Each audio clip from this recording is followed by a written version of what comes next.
ازيكم عاملين ايه؟ يا رب تكونوا بخير. معاكم نسمة وصفات سهلة وبسيطة. هنعمل بقى النهاردة الرول البطاطس التحفة الجميل ده اللي ينفع معانا فطار، ينفع معانا سحور في رمضان. كل سنة وانتم طيبين. شكله جميل وبسيط جدا. يلا بقى نجيب بقى البطاطس، هنمسكها نغسلها بالشكل ده بقشرها. امسكيها اغسليها كويس جدا. ونحط لها بقى معلقة ونص من الملح، احط بقى عليها ميه ونحطها نحطها يعني نولع عليها النار. هنعمل بقى الايه الخلطه اللي احنا هنحشي بيها. نحط لها شويه زيت وشويه زبده، خلينا الطاسه او معاكي الصينيه تسخن قوي. ومعانا كميه اللحمه دي، عايزه اقول لكم يعني هي اقل من ربع كيلو لحمه او 3 معالق لحمه. اي كميه انت عايز تعمليها اعمليها، بس بجد هو فعلا مش لازم لحمه كتير، حاجه بسيطه قوي هتنفع. حطينا بقى الطاسه كده، كانت معانا سخنه. بدات اول ما لونها بس يتغير هننزل بقى بالبصل. دول بصلتين كبار. شوفوا كميه اللحمه يعني قليله قوي، اقل من ربع كيلو. لو مش عندك لحمه حطي سجق، حطي فراخ، حطي جبن، اي حشو انت عايز تحطيه حطيها. هنبدا بقى نقلبهم كده. بعد ما اللحمه كده لونها اتغير بدات حطيت البصل، قلبتهم مع بعض كده بالشكل ده. الطاسه معايا سخنه قوي عشان تنجز معاكي في الوقت. وهنبدا بقى نحيقها. هنحط لها يعني معلقه الا ربع كده ملح، ورشه فلفل اسمر او ربع معلقه فلفل اسمر. وهنقلبهم بردك تقليبتين كده. هي خلاص يعني ما شاء الله، هي اللحمه طبعا المفروض تستوي بسرعه، فهي كده خلاص يعتبر استوت. هنبدا بقى ايه، هحط لها بقى توابل. لو مش عايز توابل ما تحطيش، بس هي بتديها طعم حلو. نحط بقى قرفه، حطي كيبو باسيني، حطي ربع معلقه من التوابل المشكله، هتديها طعم حلو. احنا بننكي اللحمه عشان البطاطس احنا مش هنحط لها حاجه خالص. بس شكلها جميل ازاي. وهنكترها كمان بقى، هنحط لها بردك حاجه تبقى مفيده ونكترها وتبقى طعمها حلو. الاول هحط بس واحده مرقه دجاج، بتديها طعم حلو قوي.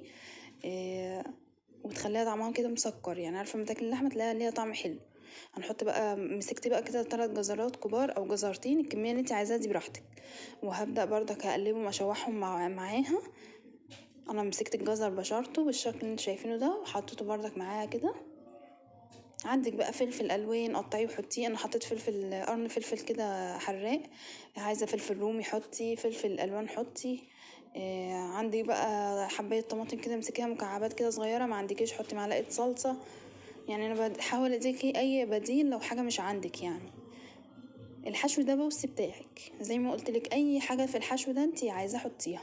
طبعا لو هو هيبقى فطار لرمضان كل سنه وانتم طيبين هيبقى حلو بقى قوي. معاكي لحمه فراخ اي حاجه. بصوا بقى كده البطاطس هي خلاص استوت. هتحطي بقى فيها المعلقه تعرفي كده اللي هي خلاص استوت. امسكيها طلعها على مصفى عشان عايزه تصفي كل الماء اللي جواها، عشان مش عايزه ولا نقطه ميه فيها. هتبداي بقى تقشريها. القشره بتاعتها طبعا بتاعنا هتبقى رقيقه قوي يعني. مسكتها بقى قشرتها بالشكل ده. هتبداي بقى تهرسيها بالشوكه او بالهراسه. وبعد كده بقى مسكنا على الرخامة بقى، جبت بقى حتة بلتها كده ورحت حط عليها اللي هو الرول الشفاف ده، عشان خاطر عايزاه يبقى لازق. وحطيت بقى عليها البطاطس اللي انا هرساها. بص فردتها بالشكل ده، ومعاها ولا هي تخينة ولا هي رفيعة. عايز تخليه سمكه قليل قوي وتعمليه 2 رول. يعني دي كمية البطاطس كيلو، عشان بس نسيت اقول لكم. وبعد ما فردتها زي ما قلت لكم، لو انت عايزه الكميه السمك يبقى رفيع اعمليها رولين. هو ده سمك وسط انت هتشوفيه معايا برضه. وحطيت بقى الحشو بالشكل ده، فردته عليها كلها. وهبدا بقى ايه الف.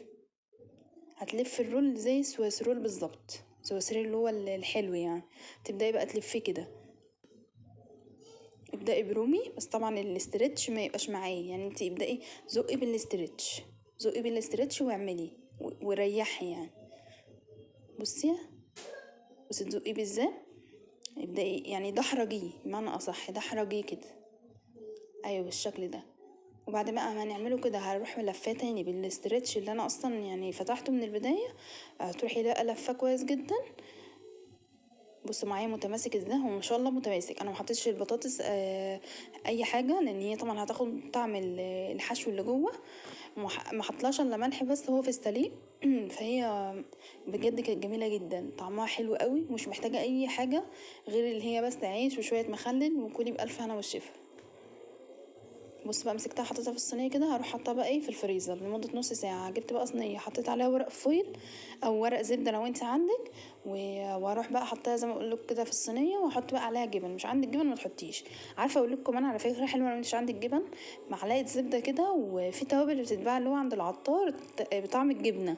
قلنا عايز توابل بطعم الجبنه، وهاتيها وحطيها على الزبدة وادهني بس عليها الوش، هتديها طعم جميل جدا وكأنك حاطه لها جبنة، وهتديها لون حلو. حطيتها بقى في الفرن كده لحد ما احمرت بالشكل اللي انتوا شايفينه ده، الشكل الجميل ده. بصوا جميلة ازاي، كانت روعة يا جماعة، والله روعة. يلا بقى اعملوا لايك ومتابعة القناة وفعلوا الجرس ومتعملوش الا الفيديو عشان يوصلكوا كل جديد. كل سنة وانتم طيبين. بصوا جميلة جميلة والله بجد، جميلة جدا فوق ما تتخيلوا. أطفال كبير صغير كله هيحبها بشكل تحفة. بصوا لونها كمان جميل ازاي. زينيها بقى معاكي بالبقدونس بقى، عايز تحطي كمان في الحشو بقدونس حطي، بس انا ما حبيتش بصراحه، يعني قلت خليها بره كده. عايز تحطي في البطاطس برضك قبل ما بعد ما رستيها حطي، هتديها برضك شكل حلو. يعني بصي الحاجات التحكمات دي في ايدك انتي.